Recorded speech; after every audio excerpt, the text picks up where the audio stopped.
بيته وأصحابه وأصحابه وإلى أرواح أمة الإسلام والسنة والبلاغة والبيت رسول الله صلى الله عليه وسلم وأين خصوصا على رسول الله صلى الله عليه وسلم إذا أقول بدأ محمد علي وحاول وإلى أن بدأ بثاني ثم إلى أن شرف ورسالة ثم إلى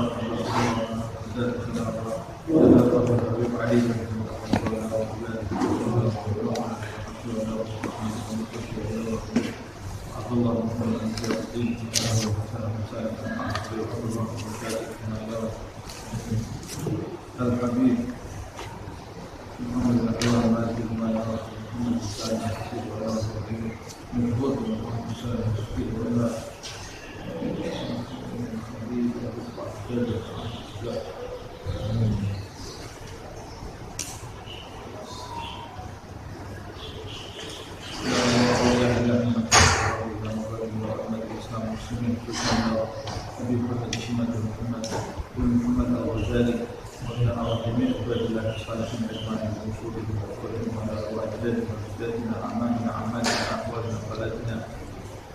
أن الله يتبشر بالرحمة وأعطى أن يتسم نصيبتهم وأخواتنا ووالدينا ووالديكم وأمواتنا وأمواتكم أجمعين أن الله يتبشر بالرحمة وأعطى أن يتسم نصيبتهم وأحسناتهم وأحسنهم فيهم وأخواتهم بهم ويدوا علينا من بركاتهم وأسرارهم وأنوارهم وعلومهم ونفحاتهم في الدين والدنيا والآخرة أن الله يرزقنا علما نافعا وقلبا خاشعا وعملا متقبلا الله يحفظنا يحفظ أولادنا يحفظ أصحابنا المسلمين كتابنا وأنقاذ المسلمين بلاء الوراء ونصيب غازيها وغازيها كبيرها وصغيرها يفتح علينا فتح عليكم فتح مبين طريق الشغل الأمارة بصحة المعافية كلنا بالحسنى وإلى حضرة الإسلام سبيل الفاتحة.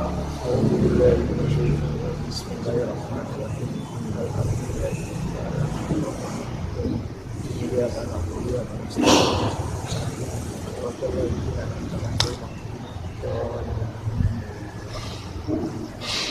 يا ربي صل على محمد يا ربي صل عليه وسلم يا ربي صل على محمد يا ربي صل عليه وسلم يا ربي صل على محمد حبيبك شافع المشفع يا ربي صل على محمد حبيبك شافع المصطفى يا ربي صل على محمد على الورى رتبة وعرفا يا ربي صل على محمد على الورى رتبة وعرفا يا ربي صل على محمد حسب البرايا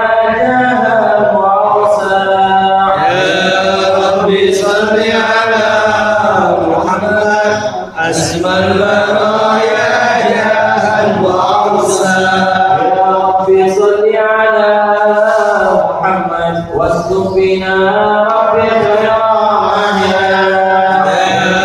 ربي صل على محمد واسلك بنا ربي خير محيا يا ربي صل على محمد وعافنا واشف كل مرجع يا ربي صل على محمد وعافنا واشف كل مرجع يا ربي صل على محمد وأصلح القلب واعف والفرج يا ربي صل على محمد وأصلح القلب والفرج يا ربي صل على محمد واغفر المعادي واصرف وارضى يا ربي صل على محمد واغفر الموالي واصرف وردا يا ربي صل على محمد أعوذ في حسنك المنع يا ربي صل على محمد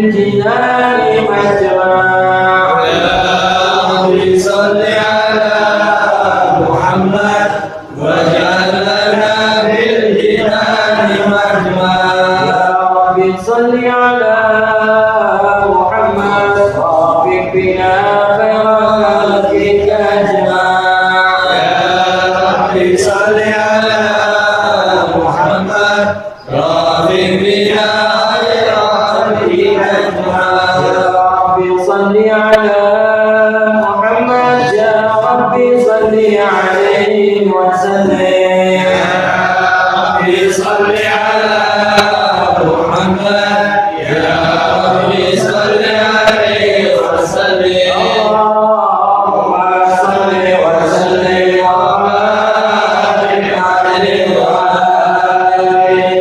أعوذ بالله من الشيطان الرجيم. بسم الله الرحمن الرحيم. إنا فتحنا لك فتحا مبينا ليغفر لك الله ما تقدم من ذنبك وما تأخر ويتم نعمته عليك ويهديك صراطا مستقيما وينصرك الله نصرا عزيزا. لقد جاءكم رسول من أنفسكم عزيز عليه ما عنتم حريص عليكم بالمؤمنين رؤوف رحيم. فإن تولوا فقل حسبي الله لا إله إلا هو عليه توكلت وهو رب العرش العظيم. إن الله وملائكته يصلون على النبي يا أيها الذين آمنوا صلوا عليه وسلموا تسليما. اللهم صل وسلم وبارك عليه وعلى آله. اللهم صل وسلم وبارك عليه وعلى آله. الحمد لله الذي هدانا بعبده المختار ما دعانا إليه بالإذن وقد نادانا لبيك يا من دلنا وهدانا. صلى عليك الله بارك الذي بك يا شفع خصنا وحبانا. عليك الأظهار وعن سرك الأسماء فوصول النجاة حمانا. وعلى صحابتك الكرام حماة دينك أسمعوا لولائهم عنوانا. والتابعين لهم بصدق ما عدا عاد المودة هيا كان أشجانا.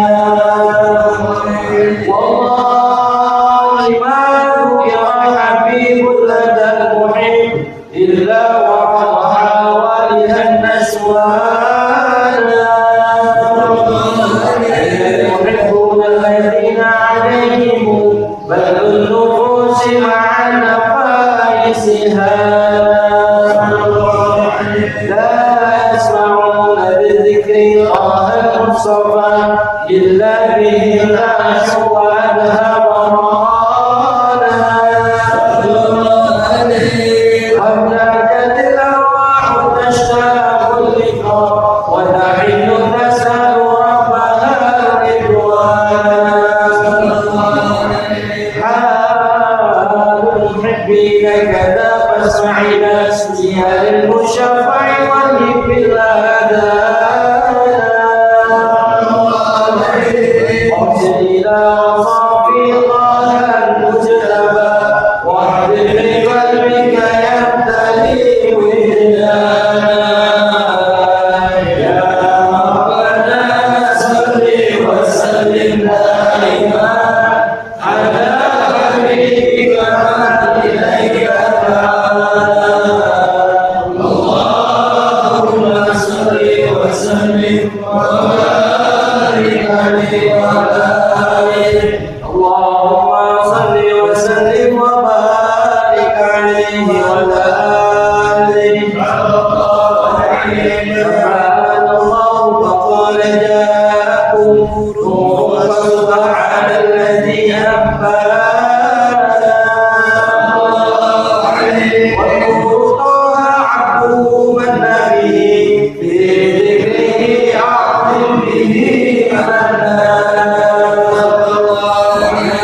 مستمسكا بالعروة الوثقى ومعتصما بحبل الله من أنشا واستشفق تقوى إلى متى كنت نبيا قال آدم كان بين التراب وبين ماء فاستبق من قبلة أدى وكري واعبد إلى أسرار ربي لم يزل يقتلني بين الخيار مصانا لم يفرق من سبتين إلا ما في غيرها حتى خروجها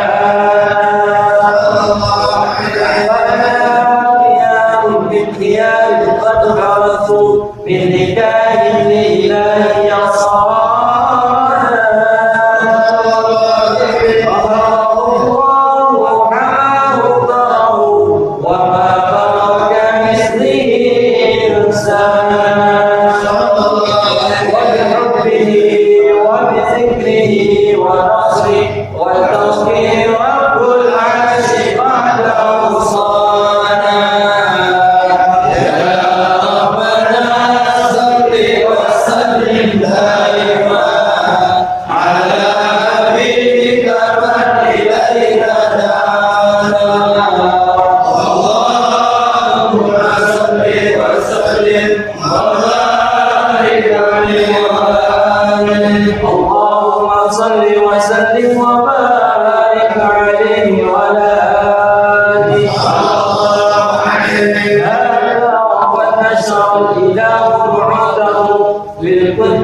Wow.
illallah, alhamdulillah, la ilaha illallah, Allahu subhanallah, alhamdulillah, la ilaha illallah, Allahu akbar, wa la hawla wa la quwwata illa billahil aliyyil azim. Fi kulli lahzatin abada, adada khalqi wa ridha nafsi wa zinata 'arshi wa midada kalimatihi wa tajallatil anwar min kulli jihati fawaqfu biladil mushaffaihana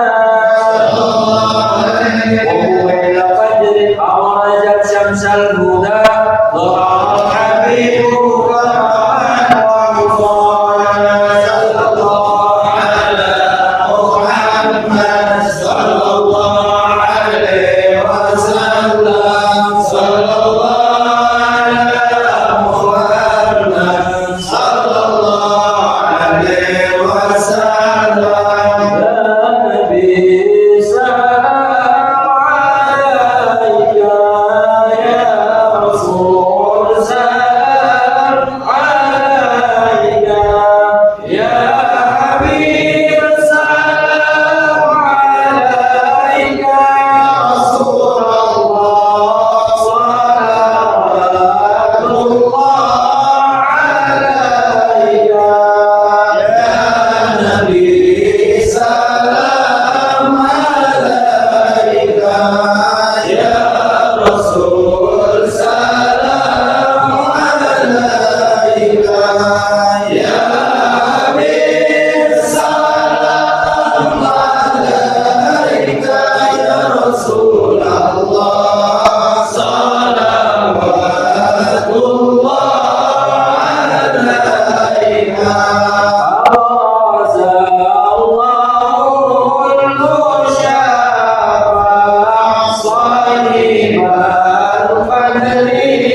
min si fuadin imtala'i Sulaimana wa ra'at Halimatu ma ra'at min barakati Muhammadin ma hayyarul adhana darralahu sadi wa qad kana ibnuha yabitu yabki musqaban jai'ana lakinnahu lailata an ja'al habibu ba'da mawfurar ridha sab'ana wa daratin naqatu albanan wa qad samunat waibatuha fakana syana ankaruhu rifqatuha wa sallamat asjarun ahjarun ala maulana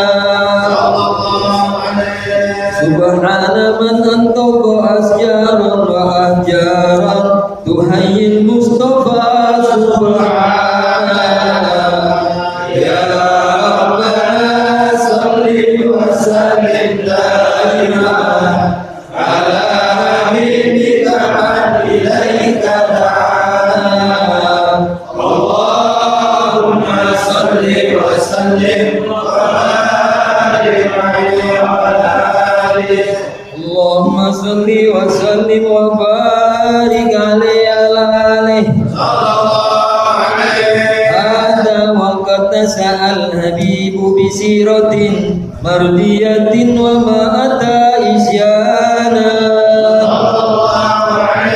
tar'ahu ainullahi man addabahu asana ta'diban nabi ihsana fanasa sudukan muhsina da'ifatin wa futuwatin wa amanatin mi'wana himmatin wa sajatin wa tawakkurin wa makarimin la tantasi husbana Tuyal amin wa huwa fi ahli sama ni'mal aminu lahul muhaiminu sona zahabat bihil ummu tazuru abahu fi taibata idhihal himamu kana wal mustafa fi batniha wa qad ata alaihi sittun min sinihil ana wa qad atahal mautu hina rujuiha fahabahu abdul mutallibi hanana sanataini wafahul imamu fadammahu admun malal adhu alaihi janana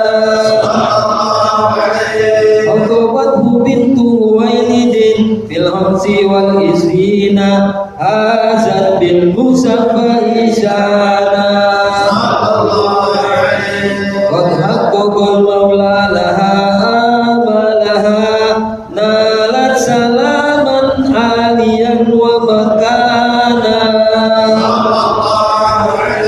wa halla muskilatan liwadhil hajaril aswadi fil ka'bati aisu abana ansiatil agni wa warqadil hijab subhana man allamahu ma'ana ya rabbana salli wa sallim daiman ala habibika man ilaika Allahumma salli wa sallim wa barik alaihi wa ala alihi Allahumma salli wa sallim wa barik alaihi wa ala alihi sallallahu alaihi wa ala Jibril bi wahyillahi bi ghari ilahin ya'budur rahmana wa dhammahu salatahu ma arsalahu iqra wa rabbuka 'allamal insana فلا تنازل بخفافته أن ما تؤمر به إعلانا كثر الأذى وهو صبور لربه وهو الشكور وكان لا يتوانى ماتت خديجة وأبو طالب في الخمسين فاشتد الأداء فنونا وأتى كفيفا داعيا فرموه بالأحجار بل أقروا به الصبيان ملك الجبال أتى فقال أطبقها فقال لا بل أرتجي العقبان أسرى به المولى وصلى خلفه الرسل وشاهد برزخا وجنانا عاد الحبيب إلى السماوات العلى والعرش والكرسي رأى مولانا والإذن بالهجرة جاء ليثرب فبه ازدهى البلد الكريم وزانا فأقام عشرا داعيا ومجاهدا وصحابه كانوا له أعوانا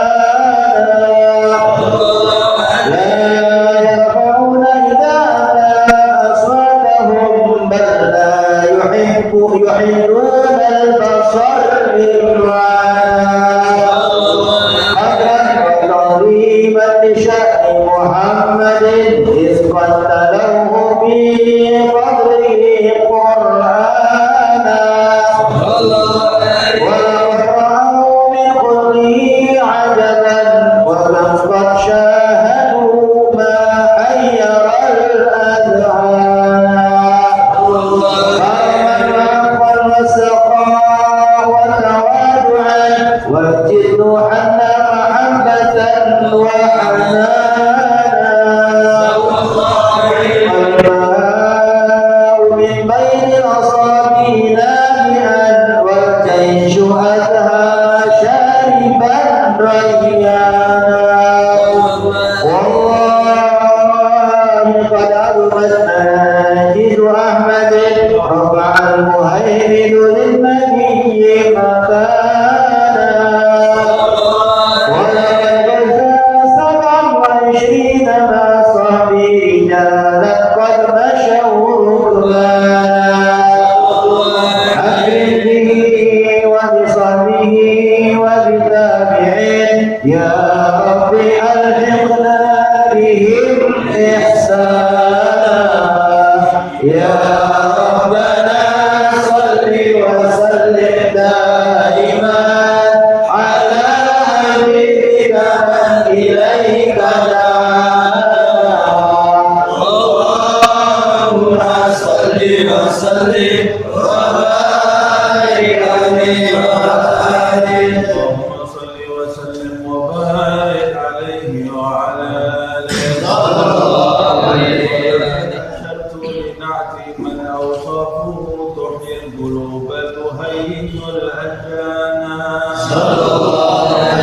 من أثنى عليه فما يساوي القول منا أو يكون ثنانا إن حبه في السرائر قد دعا لمديح صفوة ربنا وحدانا نتجنا بالمودة ها هنا نرفع أيدي فجرنا ورجانا الواحد الأحد العلي إلهنا متوسلين بمن إليه دعانا وحبيبه وصفيه زين الوجود به الإله حبانا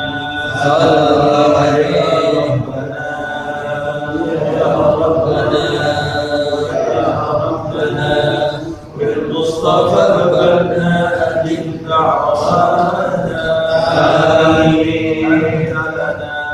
أنت لنا يا ذكرنا في هذا في الدنيا وفي أخرانا آمين أصلح لنا الأحوال واغفر ذنبنا ولا تؤاخذ ربي إن أخطأنا آمين وارزقنا في نهج طه المصطفى ثبت على قدم الحبيب خطانا آمين أرنا بفضل منك طلعة أحمد في بهجة عين الرضا ترعانا آمين واربط به في كل حال حبلنا وحبال من ودى ومن والانا آمين والمحسنين ومن أجاب نداءنا وذوي الحقوق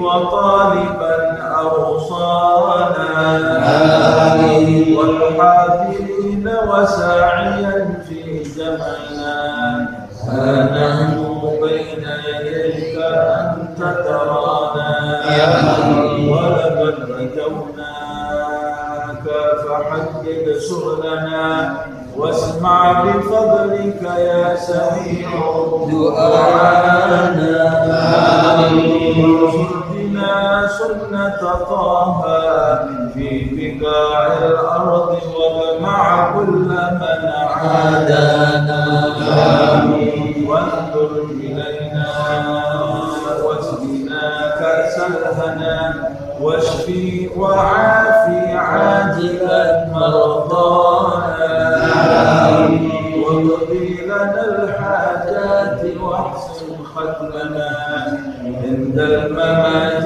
وأصلح عقبانا يا ربي واجمعنا وأحبابا لنا في دارك الفردوس يا رجوانا يا ربي واجمعنا وأحبابا لنا في دارك الفردوس يا رجوانا يا ربي واجمعنا وأحبابا لنا في دارك الفردوس يا رجوانا بالمصطفى صل عليه وآله ما حركت ريح الصبا أغصانا سبحان ربك رب العزة عما يصفون وسلام على المرسلين والحمد لله رب العالمين. الفاتحة. أعوذ بالله من الشيطان الرجيم.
Minhajul Abidin karya Imam Al-Ghazali. Bismillahirrahmanirrahim. Alhamdulillahirabbil alamin wa bihi nasta'in ala umuri dunya waddin. Wassalatu wassalamu ala sayyidil mursalin sayyidina Muhammadin wa ala alihi wa sahbihi ajma'in. Nawaitu ta'allum wa ta'lim wa naf'a wa intifa' wa tadhakkur wa tadhkir wa ifadah wa istifadah wal haq ala tamassuk fi kitabillah wa sunnati Rasulillah sallallahu alaihi wasallam wa qadara mardatihi wa thawabihi wa hubbihi. Kita lanjutkan terakhir pembahasan kita mengenai bagaimana cara mengimplementasikan takwa ke dalam nafsu kita, untuk menundukkan nafsu kita. Imam Ghazali menjelaskan itu semua bisa terjadi jika kamu bertakwa kepada Allah Subhanahu wa taala pada kedua matamu, telingamu, lisan, hati, perut. Dan ini kata Imam Ghazali merupakan pokok permasalahan dari ranting-ranting permasalahan yang ada di dalam hidup kita. Mata, telinga, lisan, hati, perut. Imam Ghazali mengatakan siapa yang dapat menjaga 5 hal ini, famarjubun ayyukfa sa'ira arkani. Siapa yang bisa menjaga 5 hal ini, maka dia memiliki kesempatan atau diharapkan dia terjaga seluruh anggota badannya. Diharapkan akan terjaga seluruh anggota badannya karena 5 hal ini adalah sesuatu yang pokok. Beliau mengatakan fada'atil hajatu ila bayani khamsati fusulin li hadhihi al-a'rab. Sekarang kita memerlukan penjelasan mengenai 5 hal pokok yang ada di dalam diri kita, yang kalau kita bertakwa kepada Allah di dalam 5 pokok ini, maka kita tergolong orang-orang yang bisa menekan hawa nafsu kita, menundukkan hawa nafsu kita melalui takwa. Tafsir bada'atul hajah wa tafsir ma yahrumu fi haddi kulli wahidin minha, dan kita juga memerlukan penjelasan mengenai hal-hal yang diharamkan bagi 5 hal tersebut ala qadri ma yaliqu bi hadzal kitab, sesuai dengan kadar yang pantas untuk kitab ini, sebab kitab ini ditulis kitab ringkas, bukan penjabaran yang panjang lebar. Kalau mau bahas panjang lebar silahkan menilik kitab Ihya Ulumuddin, tapi kitab ini ditulis oleh Imam Ghazali sebagai buku panduan seorang hamba Minhajul Abidin, jadi tulisannya ringkas. Nah, berarti kita harus mengkaji bersama-sama tentang 5 pokok, 5 hal di dalam, 5 elemen di dalam tubuh kita itu, yaitu mata, telinga, lisan, hati, dan perut. Dan kita akan sama-sama mengkaji apa saja hal-hal yang diharamkan dari 5 elemen ini. Al-faslul awal al-ain. Sambil itu gimana ya? Pertama, elemen pertama, bagian pertama adalah al-ain, mata.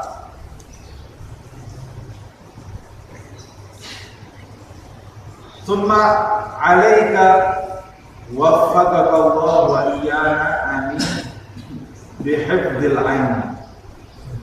Semoga Allah memberikan taufik kepada diriku dan kepadamu dan kepada kita semua, amin ya rabbal alamin.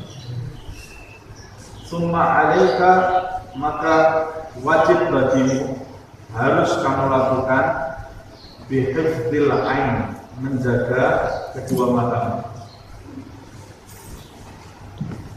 menjaga kedua mata kita.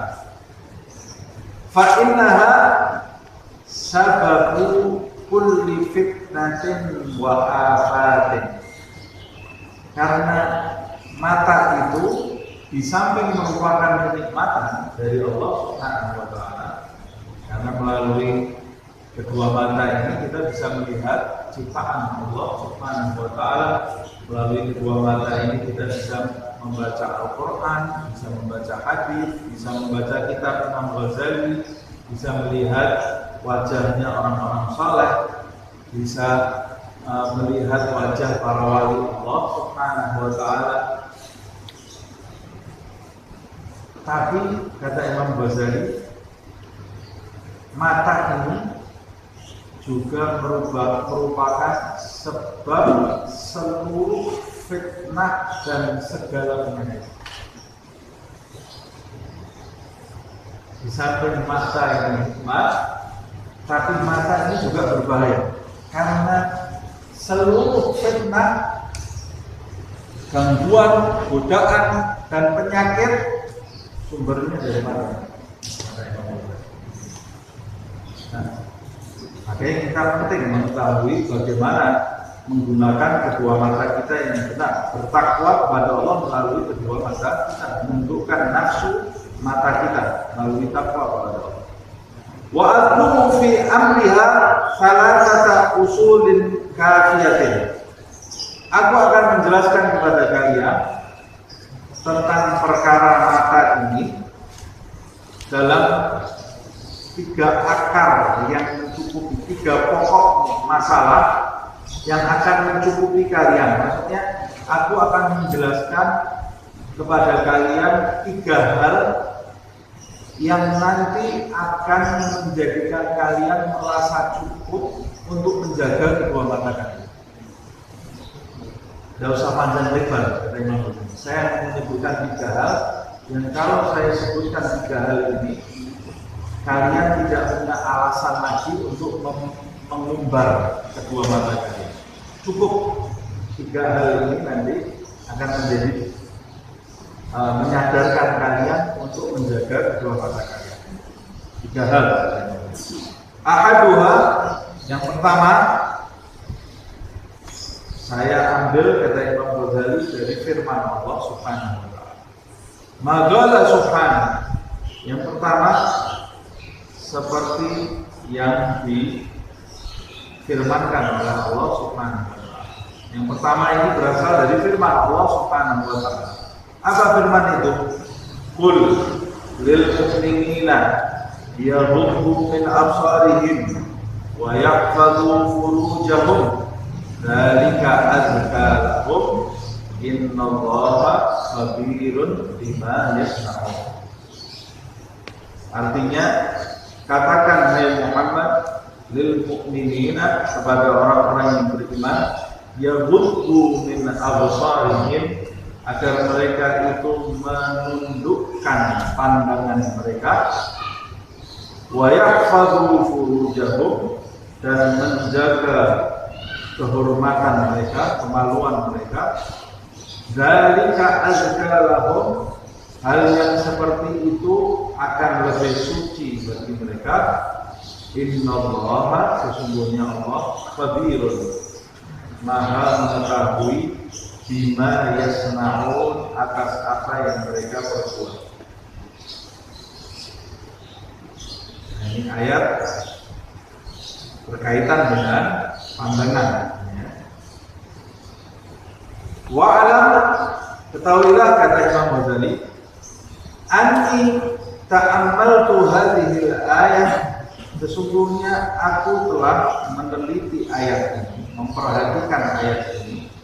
Fawajadtu fiha, dan aku dapati di dalamnya, ma'aghasriha, di samping ayat ini sangat pendek, aku dapati di dalamnya salah satu ma'anin azizatin. Di dalam ayat ini terdapat 3 makna yang sangat mulia, 3 makna yang sangat penting sekali. Apa 3 makna itu? Di dalamnya terdapat 1, takdim, mengajarkan adab, pengajaran adab di dalamnya. Yang kedua, terdapat tanbih, peringatan, memperingatkan. Ayat ini ada peringatan di dalam ayat. Yang ketiga, tahdid. Tahdid itu ancaman. Ada ancaman di dalam ayat ini. Yang pertama apa tadi? Pengajaran adab. Yang kedua, ada terdapat peringatan dari Allah. Yang ketiga ancaman. Nah, Apa saja ya? Bagaimana saya bisa mengetahui takdir dan tahdid?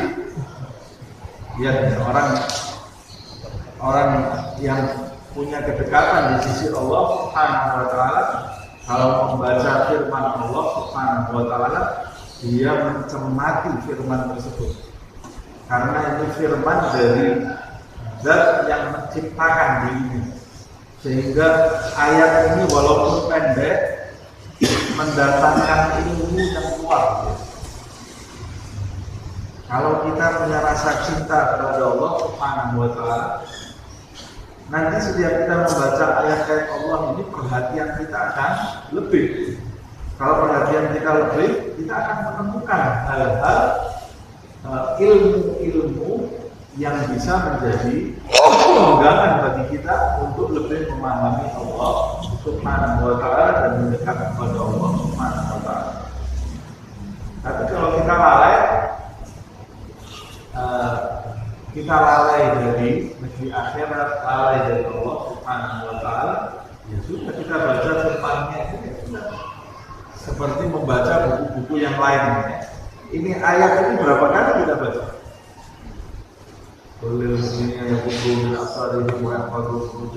Berapa kali kita baca? Berulang-ulang. Lalu kita tidak mendapatkan apa-apa. Imam Ghazali membaca ayat ini, kata Imam Ghazali, walaupun pendek ada 3 makna yang harus kita tahu. Imam Syafi'i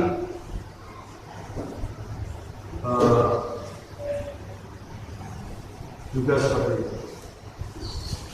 Abu Abdullah ada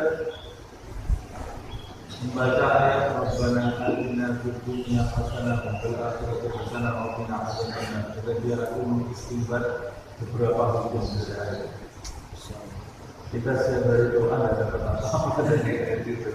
Tidak paham apa ini.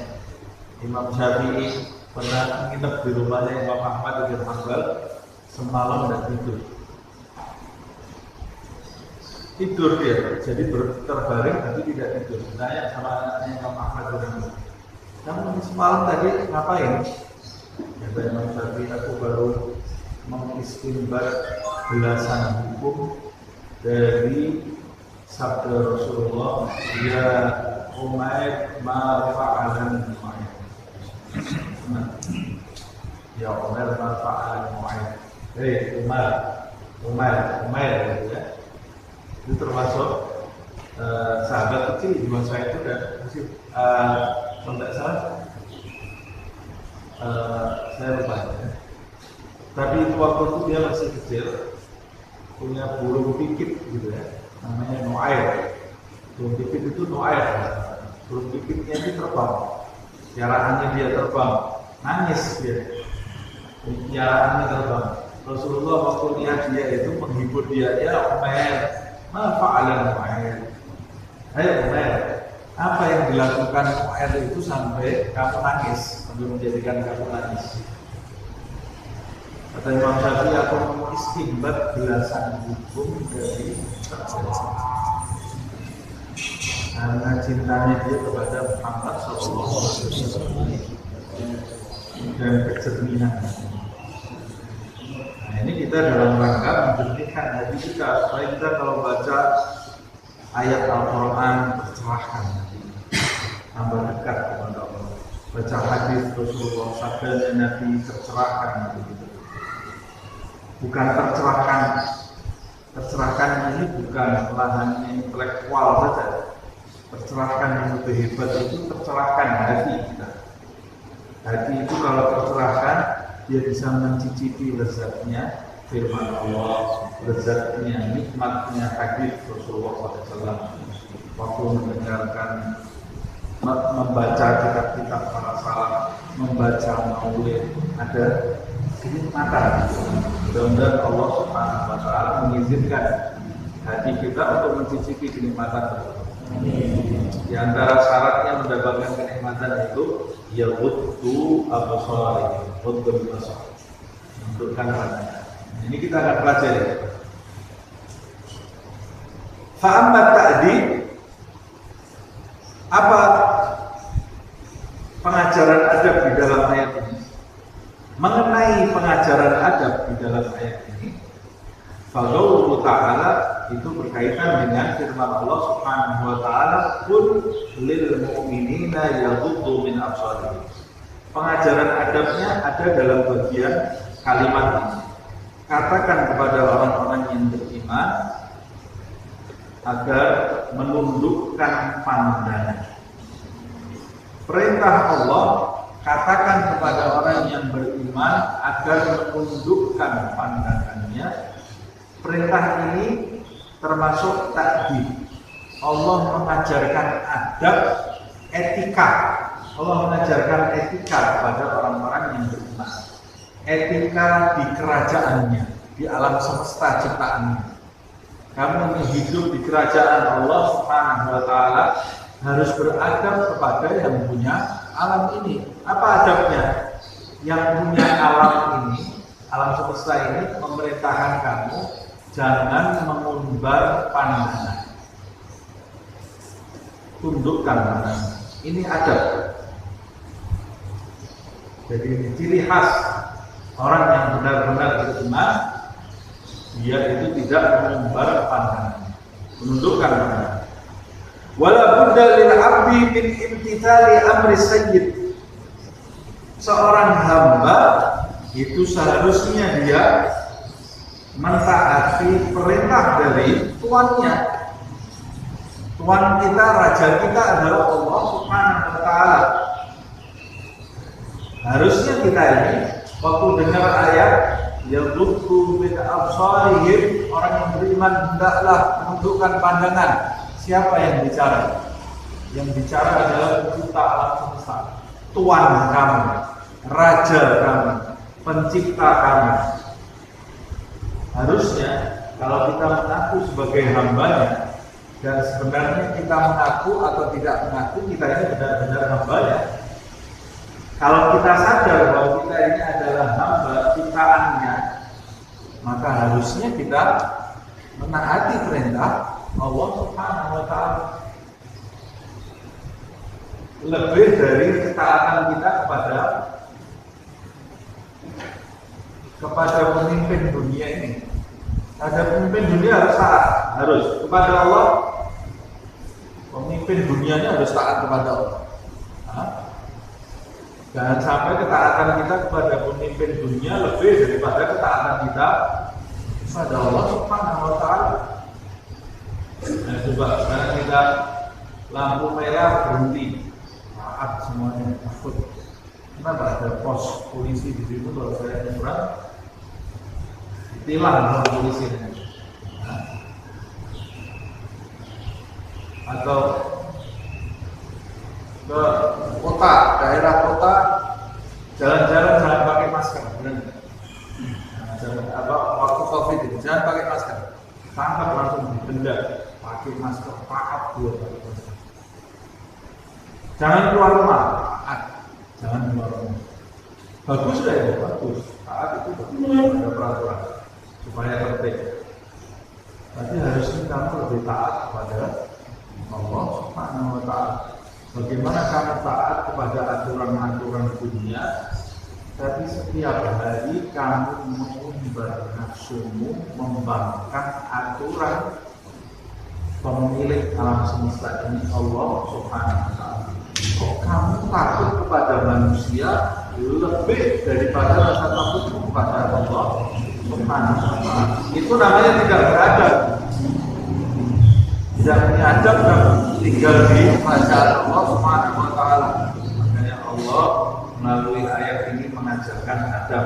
Kalau kamu memiliki adab, kata Imam Ghazali, saya kalau mengatakan kamu di dalam majelis ini, saya termasuk kamu itu.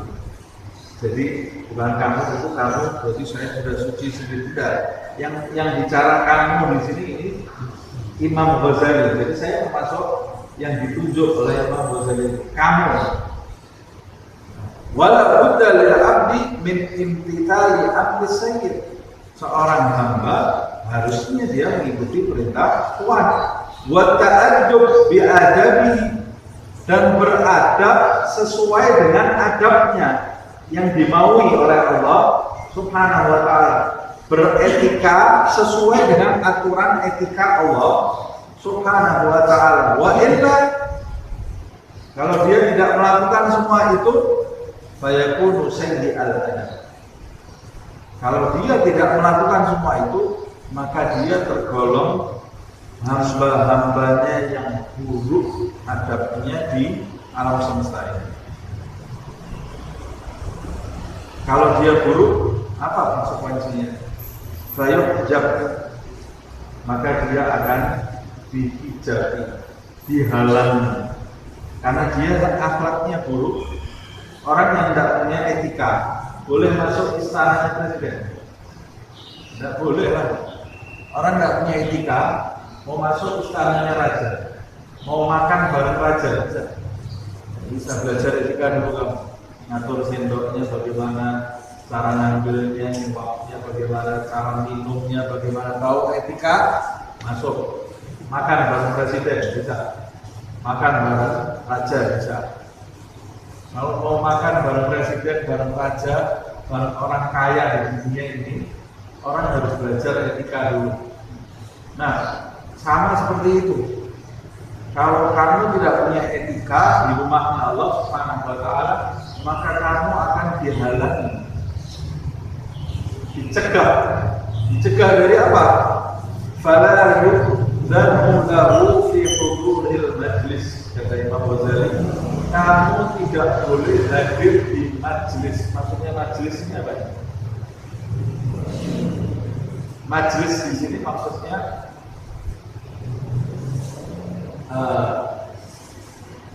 hidangan, kedudukan, dan spiritual Allah Subhanahu wa ta'ala.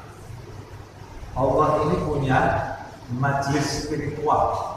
Majlisnya itu tidak seperti majlis ini, karena majlisnya itu majlisnya arwah, majlisnya sir, majlisnya qalb, semuanya masalah rohani.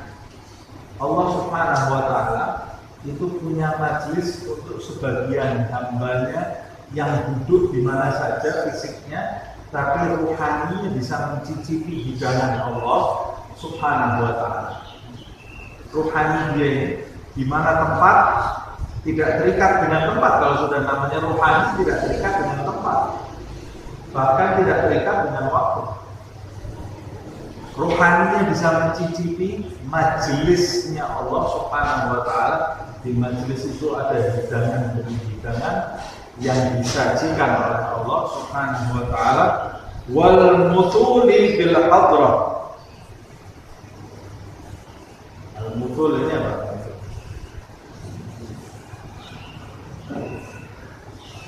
Dan dia tidak bisa bersenang-senang, maksudnya tidak bisa bersenang-senang di sisinya, tidak mendapat kegembiraan di sisinya. Mengapa? Karena dia dihalangi untuk mendapatkan itu. Karena rohani yang bisa mencicipi kenikmatan itu kenikmatan yang sebenarnya. Kalau kenikmatan yang dicicipi oleh fisik kita, sampai di mana rasanya? Sampai di lidah. Kenikmatan yang dicicipi, makanan yang kita makan, minuman yang kita minum lezat itu, rasanya cuma sampai di lidah. Masuk kerongkongan masih ada rasanya? Tidak ada. Kalau di kerongkongan, di perut masih ada rasanya, kita nggak perlu muap lagi. Kenapa manusia itu muap lagi? Kemudian muap lagi. Kenapa? Sebab satu suap enak rasanya. Begitu ketelan sudah tidak ada. Nafsunya ingin lagi rasa tadi, dia muap lagi. Begitu ketelan tidak ada lagi, muap lagi. Kalau tidak dibatasi perut yang kenyang, manusia itu hidupnya makan terus. Nanti sama Allah dibatasi perutnya kenyang. Begitu perutnya kenyang, mulutnya masih ingin, tapi perutnya sudah tidak tahan. Nah, itu menunjukkan di dunia ini, hidup ini tidak ada yang bisa masuk semuanya. Kamu menginginkan dunia semuanya, yang kamu cicipi cuma sedikit, tidak bisa. Kamu mau menghabiskan dunia ini, dan dunia ini yang kamu cicipi itu rasanya cuma sampai di lidah, masuk tenggorokan sudah hilang rasanya. Terus hasilnya dari semua itu buang hajat di kamar mandi. Selesai. Nah, hasilnya dunia semua itu kotoran yang ada di kamar mandi. Tapi kalau hidangan rohani rasanya abadi dan rasanya setiap saat meningkat. Ini hidangan untuk kaum elit. Tidak semua orang bisa mendapatkannya. Siapa yang mendapatkannya? Mendapatkannya orang-orang yang punya etika di kerajaan. Yang tidak punya etika, dia dihalangi. Kenapa dihalangi? Karena dia tidak punya etika. Kamu belum pantas mencicipi hal ini. Mudah-mudahan tidak digolongkan yang punya adab di kerajaan Allah Subhanahu wa Ta'ala sehingga bisa mencicipi hal-hal yang disebut oleh Imam Ghazali. Faham hadhihi nuqtah, kata Imam Ghazali, pahami nuqtah ini, pahami penjelasan ini. Wa ta'ammal, renungi ma tahtaha, apa yang ada di bawahnya. Fa inna fiha ma fiha, karena di dalamnya terdapat hal-hal yang sah. Wa ammat tanbih, sedangkan peringatan di dalam ayat tadi, kalau tadi ada ya ghuddu min absarihim. Kalau peringatannya wa qauluhu ta'ala dzalika azka lahum. Ini peringatan dari Allah Subhanahu wa taala. Dzalika azka lahum. Menundukkan pandangan itu azka bagi mereka.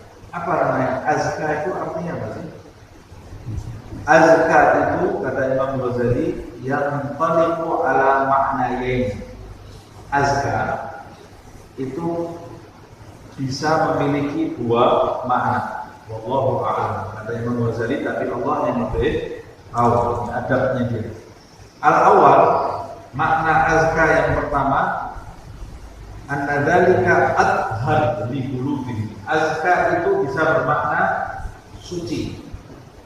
Jadi kalau diartikan suci, dzalika azka lahum, berarti maknanya menundukkan pandangan itu akan lebih suci bagi mereka. Maksudnya lebih suci bagi mereka, athhar li qulubihim, akan lebih suci bagi hati mereka. Hati mereka, menjadikan hati mereka lebih suci.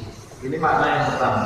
Orang yang menundukkan pandangan, hatinya akan lebih suci, akan menjadi lebih suci.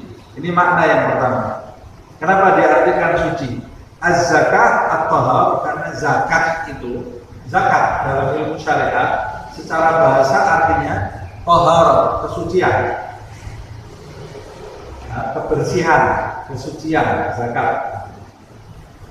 Makanya dalam syariat zakat itu disebut zakat karena dia menyucikan yang kotor-kotor dari harta kita.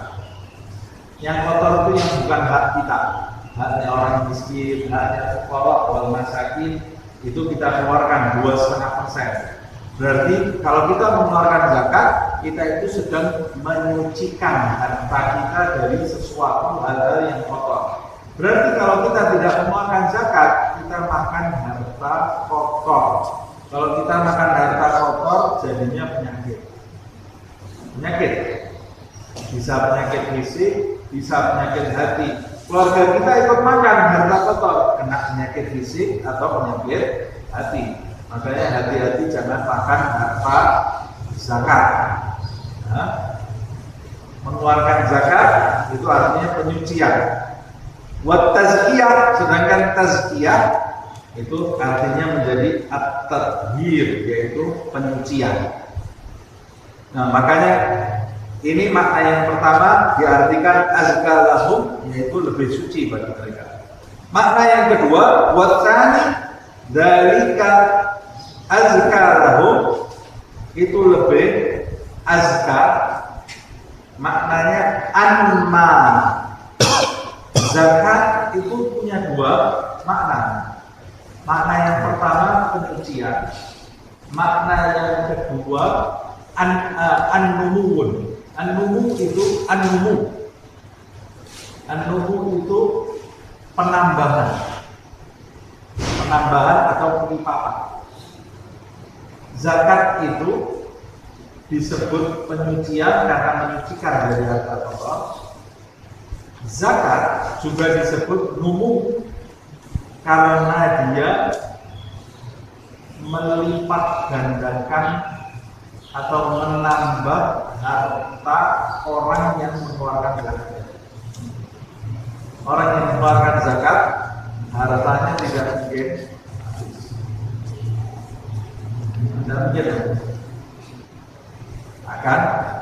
akan terus bertambah. Kata Rasulullah, bal yazdad, ulangi 3 kali. Dan mungkin habis orang yang sedekah zakat bahkan bertambah. Tambah apanya? Yang tambah apa ya? Tambah kebaikan orang itu, pahalanya tambah. Ada juga yang mengartikan keberkahannya tambah, hidupnya jadi lebih berkah, mau apa-apa gampang, anaknya sehat semua, orang lain sakit, anaknya sehat. Ini banyak sedekah ya, sudah semuanya berkah. Harta yang berkah itu lebih bagus daripada harta yang banyak tapi tidak berkah. Hartanya banyak tapi tidak berkah.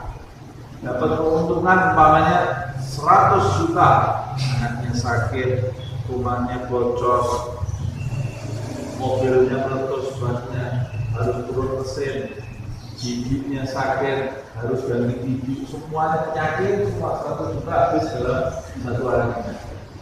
Sama orang dapat 500.000, perbandingannya jauh, 100 juta sama 500.000. Dapat 1 juta, tapi hidupnya sehat. Kemudian dari 1 juta itu dia bisa sedekah, bisa nolong orang, bisa ini lebih baik 1 juta yang berkah daripada 100 juta ada berkahnya. Itu seperti ceritanya satu laki-laki punya dengan istrinya, hidupnya miskin luar biasa.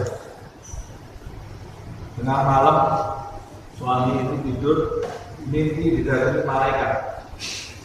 Malaikat bawa uang 100 dinar emas, uang 100 dinar sama uang 10 dirham.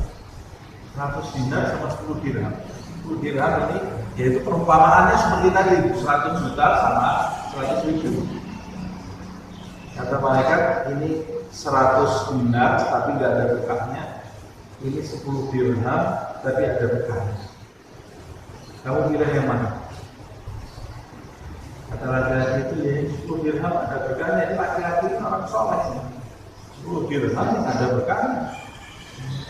Ya sudah, terima ini 10 dirham. Dipegang sama laki-laki tadi dalam mimpi ya. Bangun tidur ada 10 dirham betul. Jangan malaikat itu juga desain dengan 10 dirham. Tidak usah ditanya dalilnya, ceritanya bahas. Tapi ada di kitab-kitab ini. Loh, ada 10 dirham. Ya Allah, subhanallah, ini 10 dirham berkah. Terus dia excited ya, asyik gitu. 10 dirham yang dikasih malaikat berkah. Cerita istrinya. Tadi saya baru saja mimpi didatangi malaikat menawarkan ke saya 100 dirham, nggak ada berkahnya, 10 dirham ada berkahnya. Istrinya langsung nepuk jidatnya. Dia tahu suaminya orang soleh ya, mesti yang dipilih 10 dirham, kata dia. Yang kamu ambil yang mana? Kata suaminya, padahal kondisi sangat miskin. Kata suaminya, yang 10 dirham. Kata istri, kamu kan tahu kita ini kurang makanan, tidak ada, kulkas tidak ada, apa-apa tidak ada, minyak tinggal sedikit, beras tinggal sedikit, marah-marah istri ngomel dari pagi sampai siang. Tidak ada, gara-gara 10 dirham. Padahal itu kalau tidak mimpi ya tidak punya apa-apa mereka itu. Kadang-kadang harta itu kalau datang bikin ribut, tidak ada harta itu tidak ada ribut malah. Tapi tidak ada harta, tidak ada apa-apa. Begitu ada tawaran 100 dinar sama 10 dirham, apa ya? Kata istrinya, Ini lapar itu siang-siang, kata suaminya. Lapar siang-siang. Mau apa? Makan apa sekarang? Biasanya 10 dirham, kata istri. Ya sudah, ini ada 10 dirham. Jadikan 10 dirham itu jadi apa? Mau LSD ini sama berangkat ke pasar, 10 dirham ada dapat ikan satu. Ikan satu. Belikan ya. Nih makan ini 10 dirham, ikan satu kata istri. Ya sudah dimasak dulu kata suaminya. Dibelah besok. Waktu dibelah, dalam perutnya ikan itu ada mutiara-mutiara. Jadi ikannya ini makan mutiara kan? Dihitung mutiaranya ada banyak. Teriak istrinya, Pak, ini ada mutiara banyak. Kata suaminya, lebih banyak mutiaranya itu 100 dinar. Mutiaranya juga ribuan dinar ini satu. Ini ada banyak mutiara. Coba saya ambil 100 dinar. Kita tidak lebih kaya kan? Ini namanya 10 dirham berkah. Kalau saya ambil yang 100 dinar, habis saya ambil, kamu sakit, saya sakit, rumahnya bocor dan lain-lain, habis 100 dinar tadi. Karena tidak ada berkahnya. Makanya kalau minta sama Allah, bukan harta yang banyak, berarti harta yang berkah. Nah, harta yang berkah, bukan harta yang banyak. Orang yang hartanya banyak belum tentu senang hidupnya. Kalau kita punya harta tidak banyak, berkah enggak? Berkahnya itu sudah kenikmatan yang di atas kekayaan nominal. Ini nama anma. Zakat itu juga diartikan kelipatan, yaitu keberkahan. Ada juga yang mengatakan kelipatan itu nominal. Kalau kamu sedekah 100, pasti nanti dibalasnya 10 kali lipat atau lebih. Nah, kalau azka itu diartikan kelipatan atau penambahan, maka arti ayat ini dzalika anma li khairihim wa aktsar. Menundukkan pandangan itu akan menambah kebaikan pelaku tersebut wa aktsar, dan melipat gandakan kebaikannya. Wa zakat fil usul an-numu. Nah, ini diambil zakat itu secara bahasa asalnya adalah an-numu, yaitu bertambah atau kelipatan. Fatanabba ala anna fi ghaddil basar, maka Allah itu sudah mengingatkan bahwa di dalam menundukkan pandangan di ghaddil basar ada dua manfaat. Yang pertama, tathhirul qalbi, menundukkan pandangan itu bisa menyucikan hati. Yang kedua, taktsirat ta'ati wal khair, menundukkan pandangan juga bisa memperbanyak ketaatan dan kebaikan. Wa dzalika in annaka in lam taghudda basaraka wa arqaita inanahu tanzuru ila ma la ya'ni. Semua itu karena jika kamu tidak menundukkan pandanganmu dan kamu membebaskan matamu untuk melihat hal-hal yang tidak bermanfaat, malayani, yang tidak bermanfaat atau termasuk hal-hal yang diharamkan. Kenapa sih kok menundukkan pandangan bisa menyucikan hati? Sebab kalau kamu umbar pandangan kamu, pada Imam Ghazali, kamu bebaskan pandangan kamu, fala yahru min an tada'a aynuka ala haram, maka kemungkinan besar boleh jadi atau suatu saat kamu akan mengarahkan pandanganmu ke hal-hal yang diharamkan. Sebab kamu bebaskan pandangan, kamu tidak menundukkan pandangan. Nah, boleh jadi kamu lihat sesuatu yang haram. Kata Imam Ghazali, fadzakul fa'in ta'amata, itu kalau kamu tidak sengaja, kamu bebaskan pandanganmu karena kamu tidak menundukkan pandangan, kamu bebaskan pandanganmu, itu bahayanya kamu nanti kelihatan sesuatu yang haram.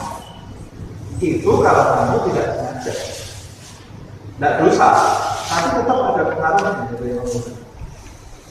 Fa'in ta'amata, Tapi kalau kamu sengaja mengarahkan pandanganmu ke hal yang haram, ke sesuatu yang haram, fadzambun kabir, maka hal itu merupakan dosa yang besar. Dosa yang besar. Warubbama, dan boleh jadi ta'allaq qalbuka dari hatimu akan terikat dengan apa yang kau pandang tadi. Fatahlah in lam yarhamillahu ta'ala, kalau hatimu sudah terikat dengan sesuatu yang haram yang kamu pandang, maka kamu akan menjadi binasa jika Allah tidak merahmati. Fakat ruwiyah, telah diriwayatkan, innal abda la yanzur an nadrata yanghalu fiha qalbuhu kama yanghalu al-hadimu fi jibah. Kata Rasulullah, seorang hamba mengarahkan pandangannya kepada sesuatu yang menjadikan hatinya yang menyusup, gitu ya, yang menyusup pandangan tadi. Hatinya menyusup dalam pandangan tadi, artinya hatinya terikat dengan pandangan tadi, seperti menyusupnya tulang belulang ke kulit yang sudah disamak. Proses penyamakan itu kalau ada tulang belulangnya rusak kulitnya, rusak.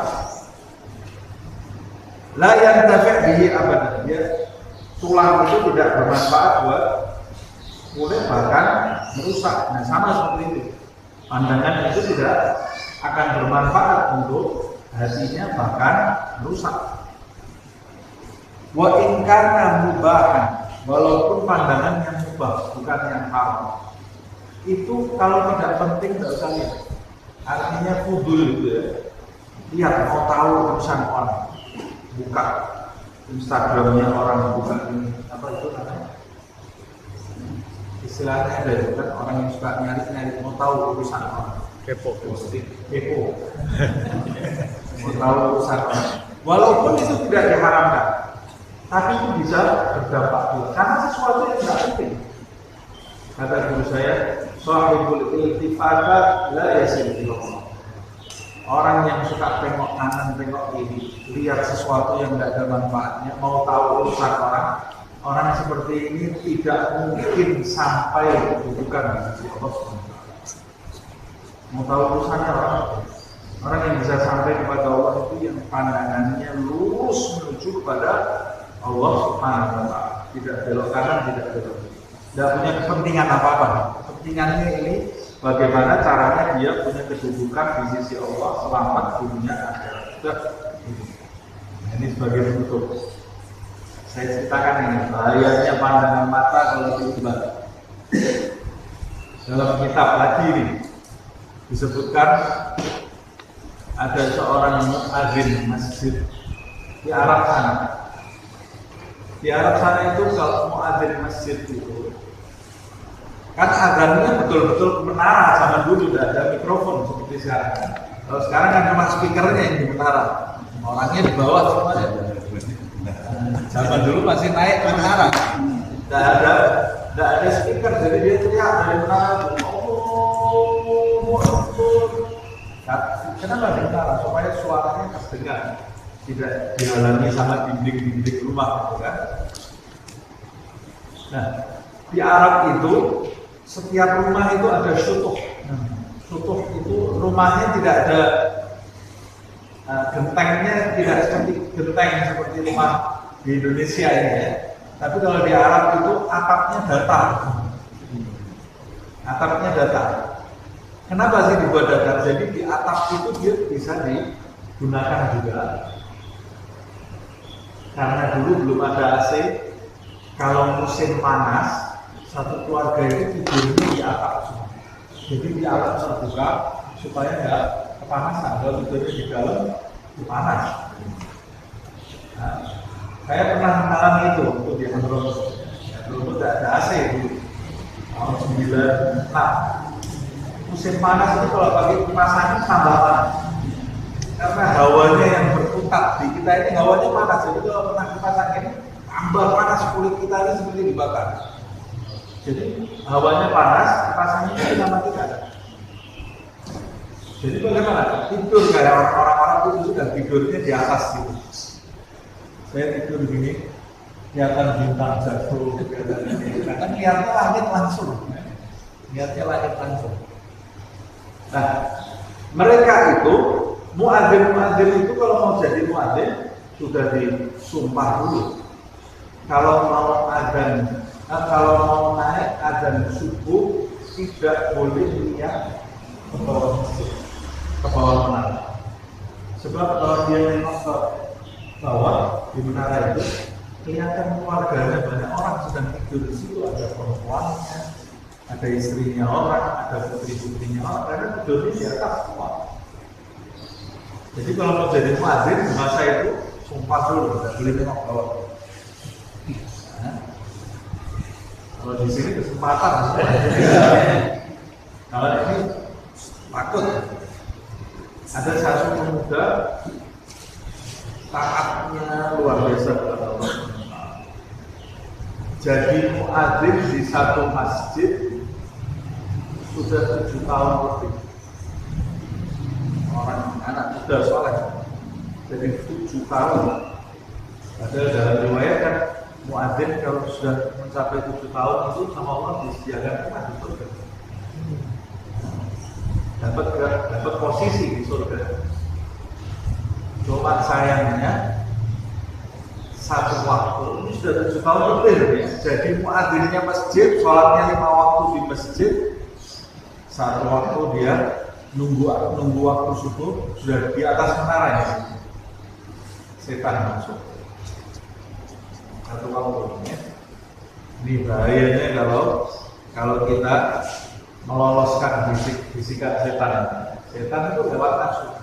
Ada setan, kamu ini sudah naik menara 7 tahun lebih. Satu kali nengok ke bawah saja tidak pernah 7 tahun lebih. Sudah setan, masa tidak penasaran seperti apa ya pemandangan di bawah? Kata muda, tidak, saya tidak mau.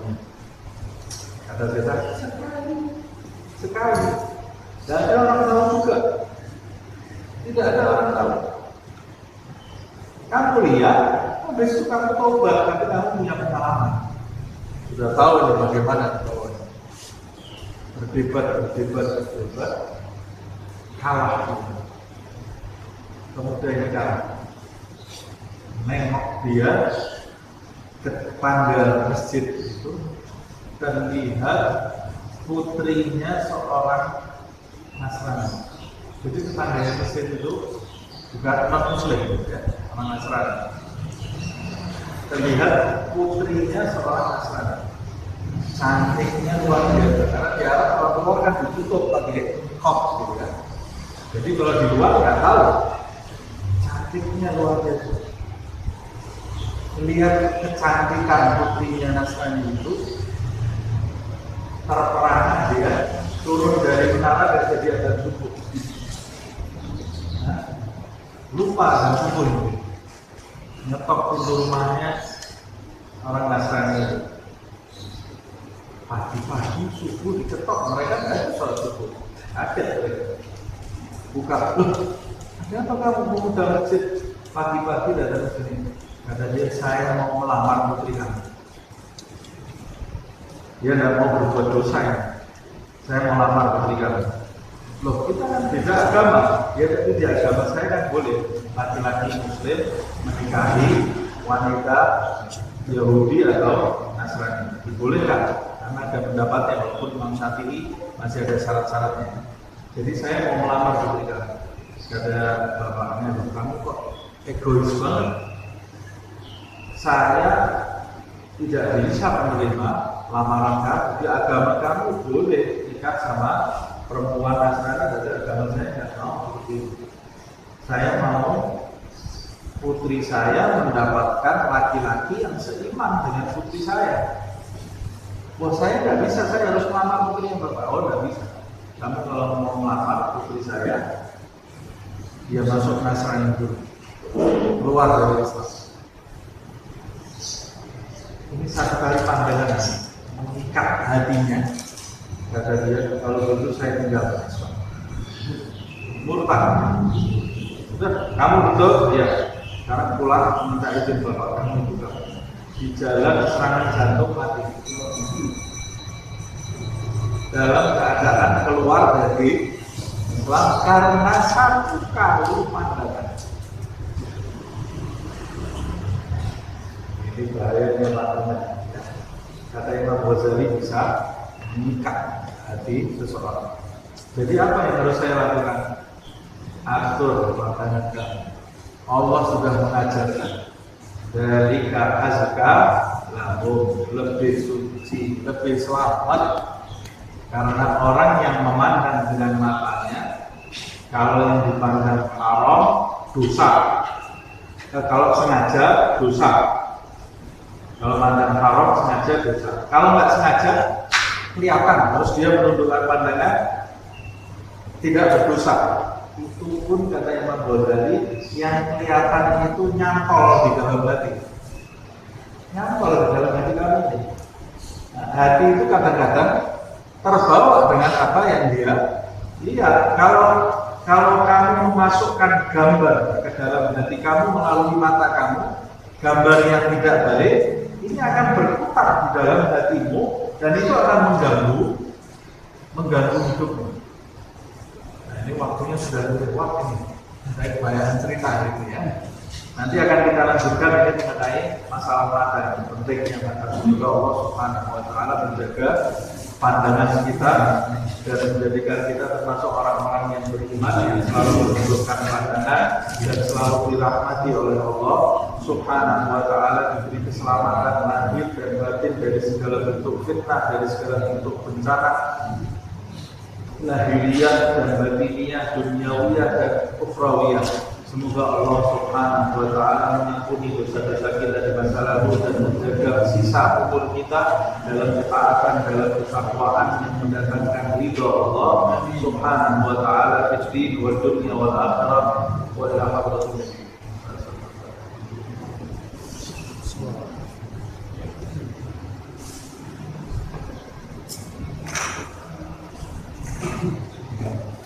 Ya Rabbana اعترفنا بأننا اعترفنا وأننا أسرفنا على بضع أسرفنا فتب علينا توبة تغسل لكل حوبة واستر لنا عوراتي وآمن روعاتي واغفر لوالدينا ربي ومولودينا والأهل والإخوان وسائر البلاد وكل ذي محبة أو جيرة أو صحبة والمسلمين أجمع آمين ربي اسمع فضلا وجودا منا لا باكتساب منا بالمصطفى رسوله نحظى بكل سر بالمصطفى رسوله نحظى بكل سر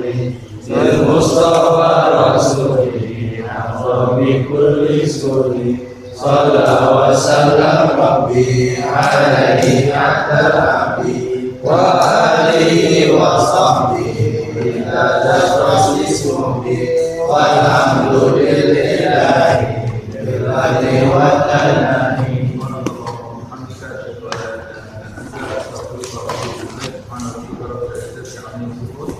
Wassalamualaikum warahmatullahi wabarakatuh.